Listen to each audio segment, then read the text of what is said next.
vamos falar sobre o conflito entre Rússia e Ucrânia. A expectativa da diplomacia americana é de que os russos invadam a Ucrânia a qualquer momento. A gente vai falar neste momento, direto de Berlim, com Flávio Aguiar, jornalista, escritor, professor aposentado da USP e correspondente internacional da Rede Brasil Atual. Olá, Flávio, bom dia, guten Morgen aí para você que está na Alemanha.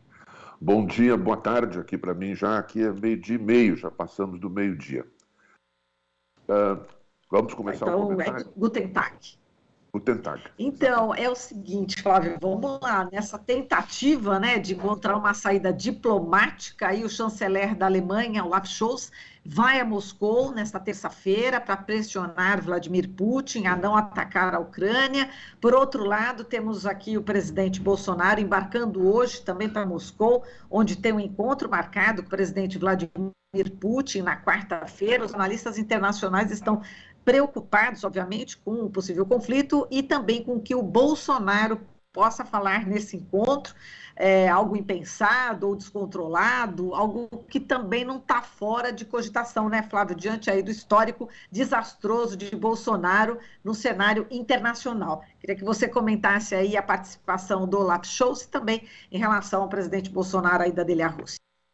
Olha, eu vou começar pelo lado mais fácil, que ao mesmo tempo é bastante complicado para nós brasileiros. Ninguém sabe muito bem o que o Bolsonaro vai fazer lá em Moscou, né? Será que vai buscar apoio financeiro?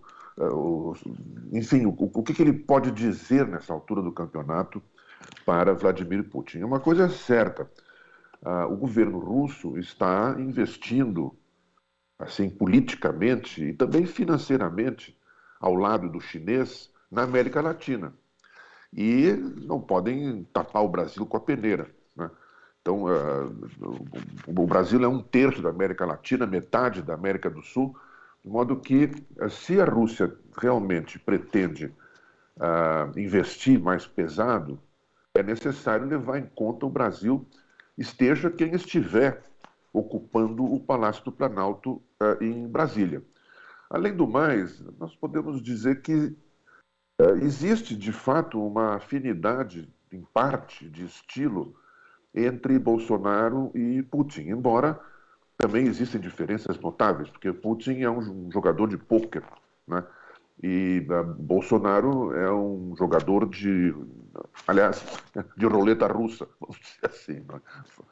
A propósito, ele é um jogador de roleta russa, enquanto que o Vladimir Putin combina um estilo assim de jogador de pôquer com enxadrista, que ele é, e também com um estilo assim de lutador de karatê, um pouco exibicionista, que ele também usa como estilo da construção do seu perfil político, né?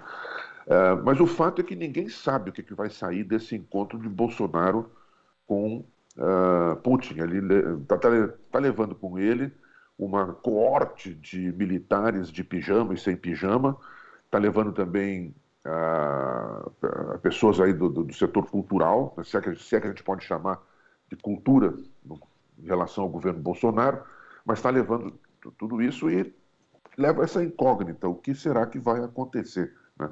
A única coisa certa é que parece que o governo russo exigiu ou pediu que Bolsonaro fizesse 5 testes anti-Covid antes de se encontrar com Putin, né? É uma exigência que também foi apresentada ao presidente Emmanuel Macron. Quando ele esteve lá, Macron não fez os testes e, portanto, manteve aquela a distância, né? Não sei se vocês viram as fotos do encontro do Putin com o Macron, tinha uma mesa quilométrica entre ambos, assim, né? Marcando a distância entre eles, né? Mas vamos aguardar. É quarta-feira, né, que ele embarca para Moscou, o ocupante atual do Palácio do Planalto, e realmente vamos ver o que vai acontecer. Já Olaf Scholz, ele vai primeiro a Moscou, seguindo os passos de Macron, né? E também depois vai a Kiev, a capital da Ucrânia, conversar com o presidente ucraniano Volodymyr Zelensky, né? Nessa tentativa de construir uma alternativa diplomática. Claro, Olaf Scholz está preocupado, sobretudo, eu penso, além de outras preocupações, naturalmente, em torno da paz e da solução diplomática, no caso de uma guerra, né, existe um espinho na garganta do Olaf Scholz, que é a questão econômica do fornecimento de gás russo para a Alemanha. Quer dizer, se esse fornecimento se interrompe, a situação aqui na Alemanha vai ficar muito difícil economicamente para todos, inclusive para mim, né? E também vai ficar difícil para o próprio Olaf Scholz, porque as importações de gás russo representam 55%, né, do gás que é consumido aqui na Alemanha para a produção de energia. Né? Ou seja, como eu já comentei anteriormente, se a Rússia interrompe ou se a situação de guerra interrompe esse fornecimento de gás, né, o inverno aqui vai ficar mais longo, mais frio, mais escuro, mais tudo de ruim, né, para a população alemã, além de outras consequências para empresas alemãs, europeias e inclusive norte-americanas que têm negócios com empresas russas e outros mais. Né? Agora, a situação começa a provocar, para quem está acompanhando essa ameaça de guerra, começa a provocar um certo desespero, né? Porque os sinais são muito tensos, de um lado, é verdade, e muito contraditórios. Eu vou dar um exemplo aqui. Hoje, aqui na Europa, o noticiário foi sacudido por uma declaração, assim, meia en passant, do embaixador ucraniano em Londres, né? Vadim Pristaiko. Esses nomes sempre exigem uma certa atenção para a gente pronunciar, né? Ele declarou que a Ucrânia poderia considerar não entrar definitivamente na OTAN, se isso fosse uma alternativa para evitar a guerra, né? Ora, horas depois que ele deu essa declaração, ele voltou atrás, dizendo. Houve uma declaração do governo russo, do governo ucraniano, perdão, dizendo que ele foi tomado fora de contexto, e ele voltou atrás, dizendo que não era bem isso. Agora, tudo isso faz pensar no seguinte, né? Nessa altura, ninguém, a não ser o nosso ocupante do Palácio do Planalto, ninguém diz coisas impensadas. Ou seja, o que aconteceu, provavelmente, é que o governo ucraniano fez um balão de ensaio, né, para medir a reação dos seus aliados, Estados Unidos, Reino Unido, outros aliados europeus, ver qual seria a reação deles diante dessa hipótese a ser formulada. Mas, de todo modo, o fato é que ela foi formulada, ela foi posta em cima da mesa, de repente, né? Olaf Scholz, por exemplo, vai sugerir, pelos comentários em off que se faz, né, vai sugerir a Vladimir Putin uma garantia de que a Ucrânia não entre na OTAN nos próximos 10 anos. Faz sentido isso, porque para que um novo país entre na OTAN, é necessário haver um apoio unânime dos atuais membros da OTAN. Ou seja, os Estados Unidos têm poder, eu penso que os Estados Unidos são 50%, digamos assim, ou mais até das ações da OTAN, né? Mas ele precisa de apoio dos outros países, inclusive da Alemanha, né? E não adianta dar-se declarações à torta e à direito de que os países do antigo Ocidente estão unidos para defender a Europa, a Ucrânia, etc., porque não estão. A verdade é essa, é que não estão. Existe uma clara divisão, né, entre, vamos dizer assim, de um lado, citando os atores principais, de um lado, Estados Unidos e Reino Unido, que são os falcões dessa situação, que estão pressionando, falando em guerra, retirando o pessoal diplomático de Kiev, etc. E existe uma outra posição mais moderada, digamos assim, representadas pelo presidente Emmanuel Macron da França e o primeiro-ministro Olaf Scholz da Alemanha, que estão fazendo realmente um esforço muito grande para evitar o pior nesta situação, né? Ainda há um outro fator a considerar. Dois fatores também que tensionam a situação. De um lado, eu vejo assim, existe uma série de políticos que estão pressionados por situações complicadas na sua própria frente política interna. Emmanuel Macron tem eleições agora em abril e está sendo pressionado pela extrema-direita, né? Existe até um pequeno risco, eu digo pequeno porque a esquerda francesa está muito dividida, existe um pequeno risco de que Mélenchon, da França Insubmissa, do partido mais à esquerda, né, possa chegar eventualmente ao segundo turno se ele superar os dois candidatos de extrema-direita, Marine Le Pen e o Zemmour, agora me esqueci o primeiro nome dele, que é esse novo astro da extrema-direita xenófoba na França. Mas Emmanuel Macron está pressionado por isso e precisa apresentar resultados, né, para o seu campo eleitoral. Joe Biden também está pressionado. Biden tem eleições em novembro, pode perder a maioria no Congresso dos Estados Unidos, o Partido Democrata pode perder a maioria, e ele está pressionado também pelo rotundo fracasso da intervenção americana no Afeganistão, com a retirada caótica que aconteceu no ano passado, né? Uma coisa pela qual ele não é o único responsável, o Biden, mas que estourou no colo dele. Quer dizer, a bomba acabou caindo no colo dele. Portanto, o Biden também está precisando apresentar resultados, precisa falar grosso no cenário internacional. Ainda Boris Johnson está mais do que pressionado. Ele está, de todos, é o que está mais ameaçado devido ao chamado Partygate, né? As investigações sobre as festinhas e festonas realizadas no quintal da sua residência particular. Inclusive, uma delas, ao que parece, pelas denúncias que foram feitas, festejando o seu aniversário. Ainda existe o presidente ucraniano, Volodymyr Zelensky, que está pressionado por uma situação econômica desfavorável, né, que a Ucrânia está sentindo também a pressão da situação tensa, como da possível diminuição de investimentos estrangeiros que são absolutamente necessários para manter o governo ucraniano funcionando, né? Está pressionada também pelo fator gasoduto, porque importantes gasodutos que trazem gás liquefeito para países da Europa passam pela Ucrânia, e a Ucrânia, além de ser beneficiada por esse gás russo, ela recebe royalties, recebe direito, um pedágio por essa passagem, e isso também está sob ameaça. Olaf Scholz, pelo seu lado, eu já mencionei algumas coisas, mas ele também está pressionado porque a situação de guerra pode colocar em risco, como eu falei, o fornecimento de gás para a Alemanha e, inclusive, impedindo o funcionamento do novo gasoduto no Báltico, que não passa mais pela Ucrânia.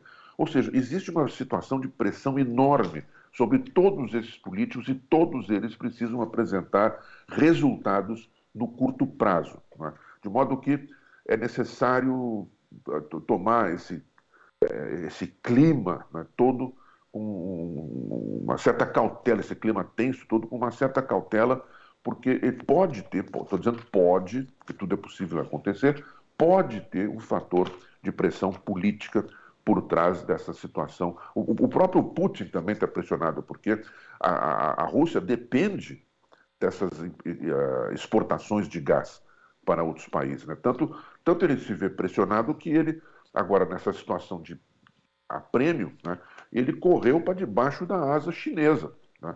Foi lá nos Jogos Olímpicos e fez uma grande declaração junto com Xi Jinping, o presidente chinês, né, e que é uma novidade até. Eu devo te dizer, Marilu e telespectadores, ouvintes, né, que para mim isso é uma coisa espantosa, porque, vejam bem, quando a Rússia quando a União Soviética existia e a China eram comunistas, né, jamais eles conseguiram se aproximar, a não ser por um breve período de tempo, depois da Revolução de 1949 na China, quando a União Soviética, então, enviou ajuda ao governo de Mao Tse-tung. Mas depois eles se tornaram inimigos fingadais, né? Inclusive disputaram espaço na África, sabotaram-se mutuamente aqui e ali. E agora, quando os dois estão entregues aos braços do capitalismo, seja de Estado ou de mais Estado e menos Estado, né, ambos estão aos beijinhos e abraços, o que também é uma situação assim que causa historicamente uma certa perplexidade. Bom, dois outros fatores eu queria mencionar para encerrar aqui o comentário. O primeiro é o seguinte: existe uma diferença brutal nas mídias. Se você lê 90% da mídia do Ocidente, do lado de cá, é criminalizando a Rússia, dizendo que a Rússia é a agressora, que a OTAN está defendendo os pobres países do antigo leste europeu, está defendendo a Ucrânia, embora tanto o Reino Unido quanto os Estados Unidos disseram que vão defender os países da OTAN. A Ucrânia não é a OTAN. Se houver uma invasão russa mesmo, eu conto que não vai haver uma resposta militar. Pode haver econômica e tal, mas uma resposta militar por parte da OTAN provavelmente não acontecerá, né? Agora, além desse fator, há uma outra questão aqui na frente russa, na mídia, é o contrário, né? Na Rússia, é o Ocidente que é o grande agressor, a OTAN a grande agressora, e a Rússia é um anjo pacífico que está tentando manter as coisas no lugar, tanto para a Rússia quanto para as populações do antigo leste europeu. Existem, last but not least, existem algumas vozes que destoam nesse coro desencontrado. Alguns comentaristas equilibrados, eu vou citar dois aqui, Simon Tisdall, do The Guardian, e também a Oksana Antonenko, uma pesquisadora de origem russa-ucraniana, soviético-ucraniana, na verdade, mas que trabalha em Londres, numa agência de consultoria financeira, de outras consultorias políticas também, chamada Control Risk, né? Ambos são vozes destoantes nesse quadro.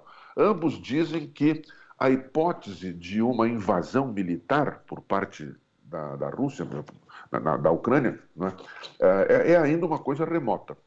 É algo que os dados não estão dados completamente. Eu confesso que do alto assim da baixeza da minha pouca expertise no assunto, mas com um pouquinho de formação militar que eu tive, eu devo dizer que eu olho também com um certo ceticismo para essa hipótese de uma invasão imediata, pelo menos, por parte da Rússia. Mesmo que seja uma invasão limitada, que se vá apenas na região onde estão os separatistas ucranianos lutando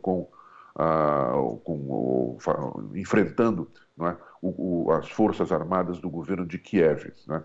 Porque ainda faltam muitos elementos, e aí eu digo, inclusive, elementos físicos para a concretização de uma hipótese realmente imediata de invasão. Eu aprendi, quando fiz o serviço militar, que quando se faz uma invasão, Deus esteja que eu nunca tenha que enfrentar uma situação dessas, né? Deve-se ter pelo menos 3 vezes forças em relação às forças defensivas que se vai encontrar. Isso porque, nos cálculos tradicionais das campanhas militares, uma invasão dessa natureza significa uma perda pesada, significa sempre uma perda de 30%, pelo menos, do efetivo que um lado mobiliza para invadir o outro lado, né? Então, porque não basta apenas invadir, tem que administrar a invasão, tem que levar junto hospitais de campanha, tem que levar junto linhas de suprimento, tem que levar combustível, tem que levar isso, tem que levar aquilo, tem que administrar o território conquistado, sob pena de tudo se acabar, né, voltando-se rapidamente contra o invasor. Os fracassos de Napoleão e de Hitler em relação à Rússia são evidências, né, dessa necessidade administrativa que uma invasão envolve. Portanto, eu ainda vejo assim, um misto de ceticismo e esperança, embora eu não descarte a possibilidade de um confronto militar. E aí entra o último fator que eu queria mencionar, é que existe naturalmente ali algumas áreas de atrito. Quer dizer, os separatistas da região de Donbass, na Ucrânia, na fronteira com a Rússia, e o governo de Kiev, da Ucrânia, estão em confronto. Já houve mortes de lado a lado por causa disso. E ali, um tiro pode ser disparado de maneira errada, ou sei lá por alguém mais rápido no gatilho, e desencadear o conflito, como houve, por exemplo, no caso da Primeira Guerra Mundial, com o assassinato lá em Sarajevo, né, do arquiduque da Áustria. Por outro lado, na região da Crimeia, no Mar Negro, existe também um atrito constante entre forças de Moscou, navais e aéreas, e forças da OTAN, do Reino Unido, dos Estados Unidos, né, nessa região, e ali também. De repente pode ter algo que no inglês se chama um trigger happy, quer dizer, alguém que quer apertar o gatilho antes. Já houve situações históricas, eu mencionei, inclusive, né, aqui em Berlim, em 61, quase estourou a Terceira Guerra Mundial, porque o comandante norte-americano, do setor norte-americano aqui de Berlim, resolveu provocar uma crise na divisa, ali na fronteira com o setor soviético, na passagem aqui chamada de Checkpoint Charlie. E ali, de repente, tinha mais de 50 tanques, de um lado e do outro, frente a frente, prontos para entrar em combate. E só não entraram em combate porque John Kennedy fez um telefonema direto com Nikita Khrushchev, né?